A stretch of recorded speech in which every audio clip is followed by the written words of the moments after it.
Bonjour les juristes talentueuses et talentueux, ici Cynthia Anison-Leurbert et bienvenue dans l'épisode 21 du podcast Jurinova consacré à vous, les Jurinova. J'aimerais vous partager dans cet épisode ma conception de la ou du Jurinova.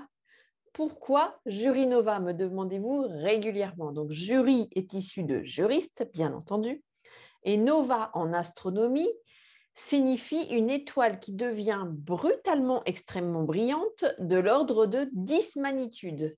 Cette vive luminosité dure quelques jours, puis l'étoile reprend progressivement son éclat naturel. C'est exactement ce que nous cherchons à faire avec nos accompagnements et nos formations au sein du cabinet Jurinova. Vous donnez les clés à vous, les Jurinova, donc vous donnez les clés et les outils pour que vous puissiez donner de l'éclat à votre carrière juridique en boostant votre avenir professionnel. Ceci dans le but de revenir à un équilibre naturel dans le cadre d'un rythme de vie qui vous respecte et un job qui donne du sens à vos choix de carrière et à vos choix de vie. Voilà la définition des Jurinova, la définition qui vous correspond et qui correspond à la mission du cabinet Jurinova. En effet, la mission au sein du cabinet Jurinova est la suivante. Je vous accompagne à définir votre projet professionnel et à créer votre stratégie de carrière afin de construire une vie équilibrée qui a du sens et qui vous ressemble.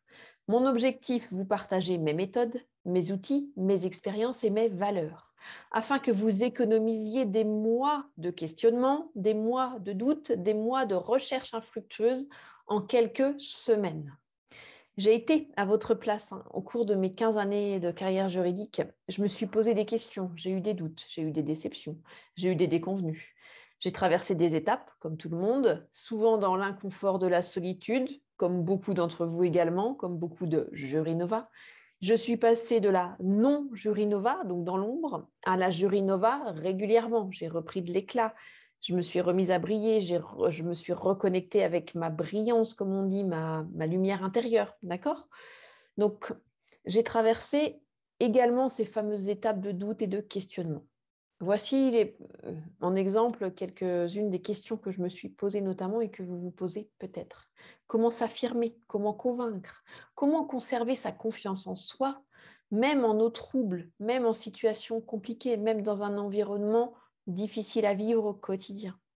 Ou comment faire évoluer son poste en cas de lassitude, d'ennui, d'absence de perspective et d'envie de changement avec en fond des ambitions, au fond de soi, des ambitions et des rêves qui se bousculent dans la tête, qui sont présents mentalement mais qu'on n'arrive pas à rendre concret.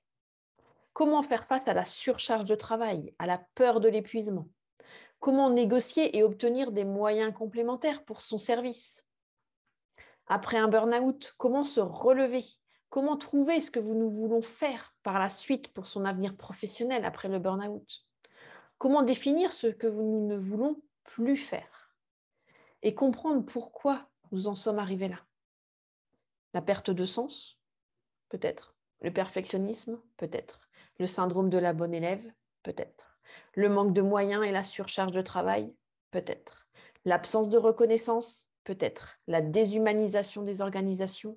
Peut-être. Ou tout simplement la méconnaissance de ses propres limites? Peut-être. Tout simplement un manque d'écoute et de clairvoyance sur ses propres signaux d'alerte? Peut-être également. Ou peut-être besoin de se prouver quelque chose en fonction de son histoire familiale, d'où on vient, ce qu'on veut prouver à soi, aux autres, à sa famille, à ses amis, etc., à la société. Comment mettre en place une organisation tout en motivant ses équipes?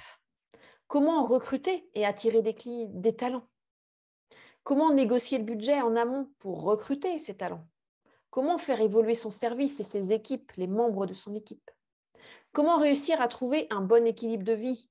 Comment concilier ses 2 enfants, pour moi, puisque moi j'ai 2 enfants, mais comment concilier ses enfants, son couple, son conjoint et son poste exigeant en termes de disponibilité et de qualité? Comment chercher un nouveau poste quand on est en poste depuis 10, 15 ans et qu'on n'a pas refait de CV, qu'on n'a pas passé d'entretien, qu'on ne sait plus comment ça fonctionne le marché du travail, les entretiens? Comment chercher un nouveau poste? Comment se mettre en action? Comment ça marche LinkedIn? Comment ça marche ce fameux profil LinkedIn?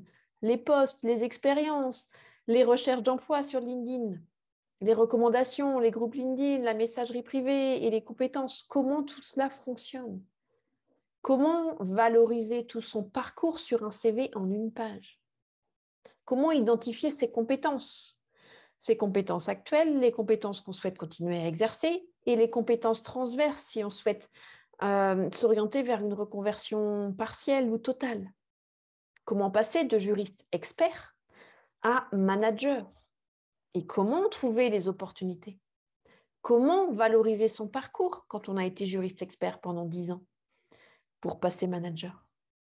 Comment préparer son entretien de recrutement et ses entretiens de recrutement, tout le process de recrutement, puisque bien souvent, il y a plusieurs entretiens. Comment faire la différence en entretien? Quels sont mes éléments différenciateurs? Comment négocier mon contrat de travail? Comment négocier mes conditions de rémunération? Est-ce que je vais oser les négocier? Comment je vais parler du sujet? Voilà, en exemple, un certain nombre de questions que je me suis posées, que les juristes que j'accompagne en accompagnement individuel se posent également régulièrement. Voilà pourquoi j'ai créé les différents accompagnements pour vous accompagner sur ce type de questionnement et vous faire gagner du temps et économiser votre énergie. Ce sont autant de sujets auxquels nous sommes tous confrontés pendant notre carrière juridique ou non d'ailleurs, et que personne ne nous apprend à résoudre. Ça ne s'apprend pas ni à l'école, ni à l'université, ni en école de commerce. J'ai créé Jurinova pour une raison simple. Vous proposer les accompagnements et les formations en stratégie de carrière juridique, recherche d'emploi et développement professionnel, les plus efficaces et les plus utiles pour évoluer, s'épanouir et concilier sa vie privée et sa vie pro, car nous avons le droit aux deux. Nous avons le droit de concilier notre vie privée et notre vie professionnelle. Et oui, donnez-vous l'autorisation de créer les conditions pour vivre vos ambitions et vos rêves afin que votre vie vous ressemble. Le cabinet Jurinova est votre cabinet spécialisé en orientation et stratégie de carrière juridique. Le cabinet Jurinova est certifié organisme de formation et Calliope. Vous pouvez donc bénéficier du financement par votre CPF ou par votre entreprise ou votre OPCO. C'est ici pour consulter vos droits, donc vous pouvez regarder dans l'article qui est joint au podcast sur le site internet Jurinova. Vous aurez le lien vers le CPF.